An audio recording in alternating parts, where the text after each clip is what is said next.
Who's the best fighter you faced? Who was a great fighter? Like most people, I think most people would say the best fighter that I face is Lomachenko. He's a very technical fighter. I wouldn't say the best fighter, but I think he's one of the most technical fighter that I faced, that I've shared the ring with. The best fighter that I've faced, I think maybe the best fighter that I've faced is between Donito and Lomachenko, I think.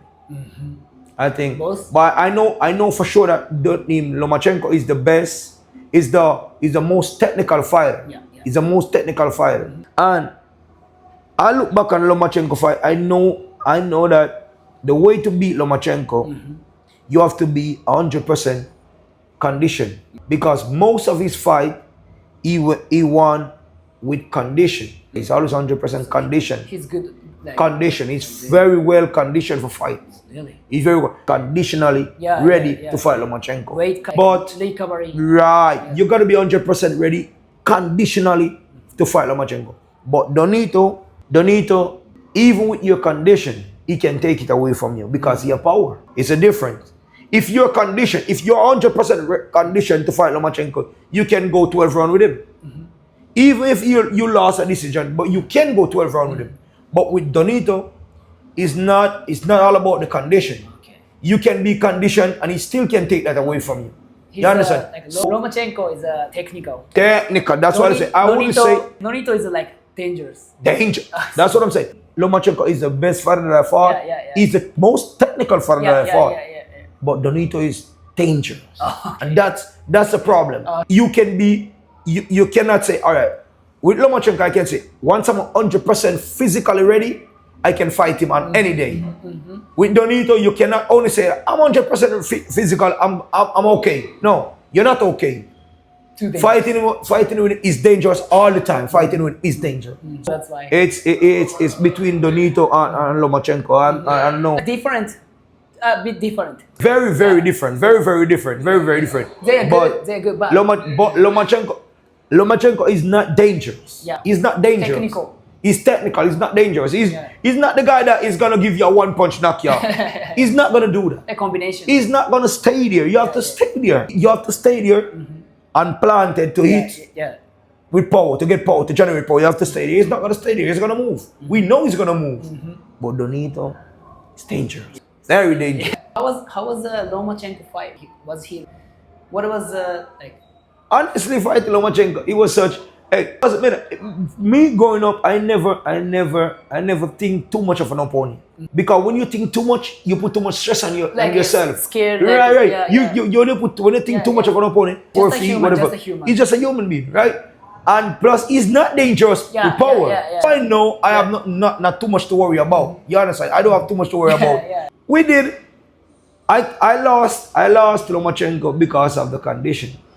Yes, because I was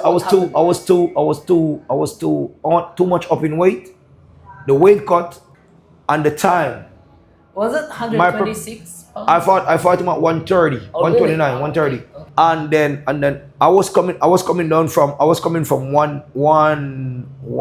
I think it was like 170, 174, 174 to make. And it was, and the time I didn't have enough time. If I had like maybe like 4 months, that would be good. I had a month and almost 2 months, not even 2 months, to move from 174 to 130 to fight him, to fight such a good fight. You need to spar, my condition, that's where I fall short. And when you fall short with Lomachenko with condition, you lose because you have to be 100% ready, conditionally ready. So you realized. Oh, not gonna happen. We're gonna have a long night. When I take the fight with Lomachenko, I was thinking about that. I'm gonna get him out within 6 rounds. But then his plan wasn't to stay there with me because I know I'm dangerous too. He knows that I'm dangerous. I'm dangerous. They know that I'm dangerous. He wasn't staying there. He was moving. The fight was. One of everybody asked, hey, does Lomachenko hit hard? Nothing. The only thing is that I was 100% conditioned for that fight. And that's what made the difference. That's what made the difference. You understand? As I say, if it was a prime Walters at the time fighting him, after Donito fight, if we had fought, it would be a different thing. At that time, 2 years. Yeah, almost 2 years. I was fully conditioned for Donito's fight. But that's why you were moving very good. With Donito's fight, I was fully conditioned. With Lomachenko, I wasn't fully conditioned. But I have nothing to take away from Lomachenko. I always say, my career, I fought the best that was in my weight. And who I don't fight was the guys that didn't want to fight with me. I try to fight everybody. I never deny nobody. Yeah, okay. Whoever don't fight with me is the person that they didn't want to fight with me. I never deny nobody an opportunity. I fight with everybody. Whenever they called me for a fight, I was ready to fight. Oh, that's what you're telling the manager. Right, Yeah, right. I fight everyone. I fight everybody, okay. everyone. That's great. That's great. I didn't know the story about like you have just 2 months, like less than 2 months. Yeah. Listen to didn't know my preparation. Remember that when I fought Lomachenko, I fought it for his title. Yeah. I already lost my title on the scale. I lost my title, and then I wasn't given the opportunity to fight back for my title. I won the fight, but I lost the title on the scale. And then my title was given to Leo Santa Cruz and Abdul Maris to fight for my title. I didn't get the chance to fight back for that title. So after that, months passed, and then when I fought Lomachenko, well, not months, years passed. Maybe 1 year and some months passed before I fought with Lomachenko. But you were huge. Yeah, of course. I was 174 pounds when I started camp. I was 174 pounds. You know, he fought me at the right time. That's why I said his team of people is smart. Yeah, smart. They fought me at the right time. To make a business. Right. Smart. They fought me at the right time. Just think about world class or not world class. What's the difference is? Between world class and not world class. and not world class. Yeah, for the boxers. All right. What do you think? World class fighter is that they make the opponents make mistakes and pay for the mistakes. I'm telling you, if you're a world class fighter, if you're fighting with a world class fighter, right, you realize that you cannot make the same mistakes if you're working with a lesser opponent, and he will also let you make mistakes and pay for the mistakes. And that's the difference. A world class fighter is checking your timing. When I was fighting, right, I check your distance, your speed, your timing. I'm checking the minimum things that you do. I'm checking your breathing. I go back into the corner and I'm telling my coach, hey, after 2 rounds, we get him after 2 rounds. He's breathing heavy. I'm gonna give him some body shot and get some, because I'm checking up to your breathing. Really? That's what world class fighter is checking everything. He's checking the speed. What's the distance I'm supposed to be at with the left or with the right? How fast he throw the right? How fast he throw the left? When he throw the left, is he throwing the left, come in here, then come in here? Because most fighters, they're in rotation. They throw, rotate. They're not going and coming. They're throwing and rotating. And I'm checking, okay, he's throwing, he's here and here. After three times, I'm like, okay, I'm checking. Now I know you're doing this. I'm checking the speed of how you're doing it. And when you throw bomb, when you hear, that's when I strike. That's a world class fighter. You understand? No mistake, like here. Right. Or for example, look at the Tank Davis fight, Tank and Ryan Garcia. I watched that fight. You see when Ryan, you see the oven chat. All right. And look at Tank and Rolly Ramirez. Romero. The same. Tank is a fighter that he calculates. Because he's a world-class fighter. He calculates. You make the mistakes 1 round, and he check you for the first round, the mistakes that you're making. He's watching all the time. Like he's checking the third, checking the second round, checking the second round, checking the second round. He's checking. He's still checking you out. Checking. He doesn't think about this decision. You see after 4 rounds, maybe 3 to 4 rounds. Now he knows your routine, what you're doing. Now he knows what you're doing. You're doing this. and then he's gonna implement what he's gonna do. That's why he can knock opponent. That's because he's a world-class fighter. Romero. That's the difference between a world-class fighter and a regular fighter. Everyone make a mistake when they fight. Right. But there is less errors in a world-class fighter. When you have two world-class fighters fighting, then now you have a chess match. Now you have who making the less mistakes, and that's the difference. That's the difference. You see, him on the way, he get caught. He went down. He makes mistakes too. Of course, he make mistakes. He's human. He make mistakes too. Now he make the mistakes, and he get knocked down. But when he get up, he's like, this is the difference between a world-class fighter. He makes less mistakes, and you caught him. You got to make him sleep, because if you don't make him sleep, he's not going to make that mistakes again. Don't believe that he's going to make 2 times that mistake. One time. Never. You only get one opportunity.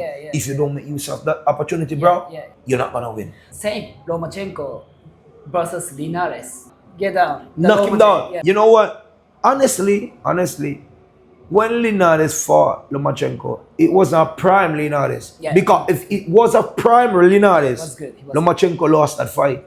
Linares was a little bit just getting old. Get it out of his prime. He wasn't a prime Linares. A prime Linares against Lomachenko, it's crazy. Even when I fought Lomachenko, I was like maybe going on 2 years without a fight. 1 year and some months. Oh, really? Of course. Oh, it's been 2 years?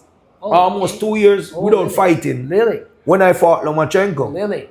When I asked for a fight with Lomachenko, when I asked my people get in contact with Lomachenko's people and asked him for a fight at 126 at the time. That's just after we fought Donito. When we fought, they say that they wasn't interested in fighting me at that time. At the time I was a prime. That was a prime Nicholas Walters at the time.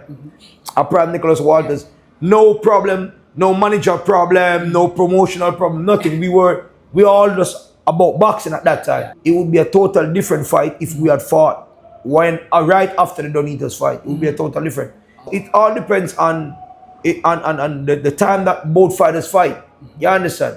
If both fighters fight at the same at prime, fights can be different. A prime in Linares against Lomachenko, when he knocked Lomachenko down, I don't think Lomachenko would beat a prime Linares. I don't think so. It would be fun to see a prime Lomachenko with a prime Linares. But I know personally, I know that a prime Lomachenko wouldn't take a fight with a prime Linares. That's too much danger. He wouldn't. When I was in prime, he didn't take the fight. They say they're not interested. Just to show you that his team of people is very smart. They're not working against him. They're working for him. His team is very smart. Very smart. Really? He's a very smart fighter, and his team is a very smart team too. They wouldn't take that risk. They wouldn't have taken that risk. A prime Linares, a prime Lomachenko. Nah.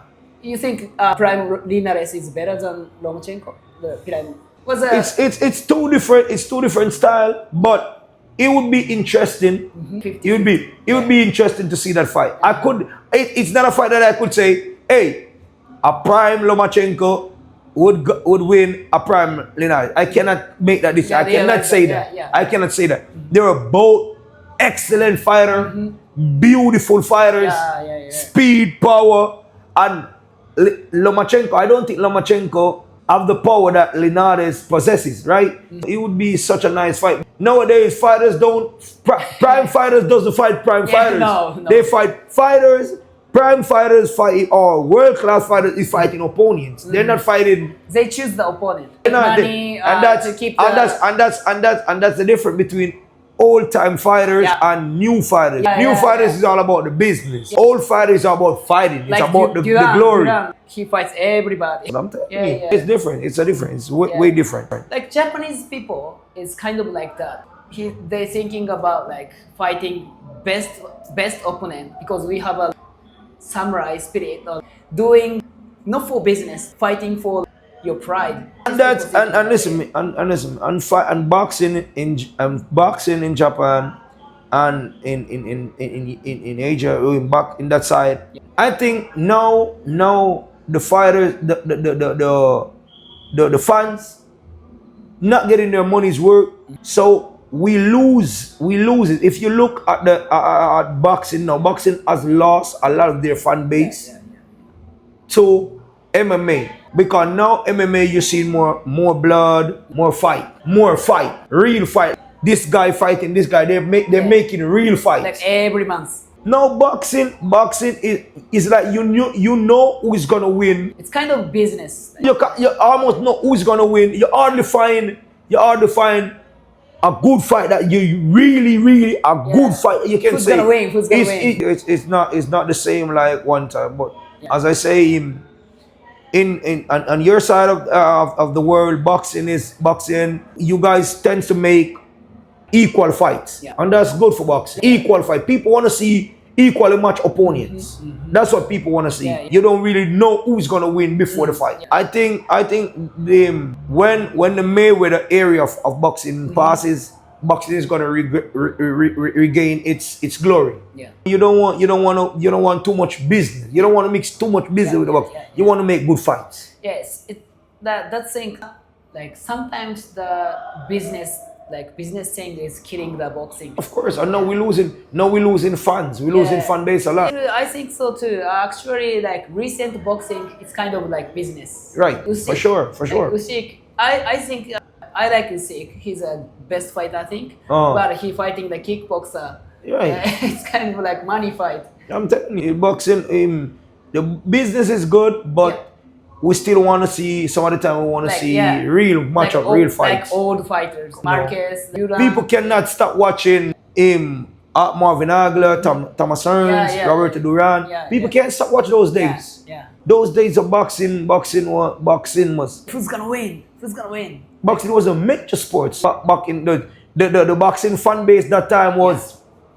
Best. Because they were making real fights. Number one fighting number two. Champion fighting champion. Best and best. Champion fighting number one. You cannot be number 10 fighting champion. Number 10 fight number 9. Number 9 fight number 8. That's how they make the matchup back in the days. Now you can be world champion fighting a number 15 ranked guy. This number 15 guy need to climb up the ranking in order to get a title shot. Equal. Right. It's gonna be like good. It's different. It's different.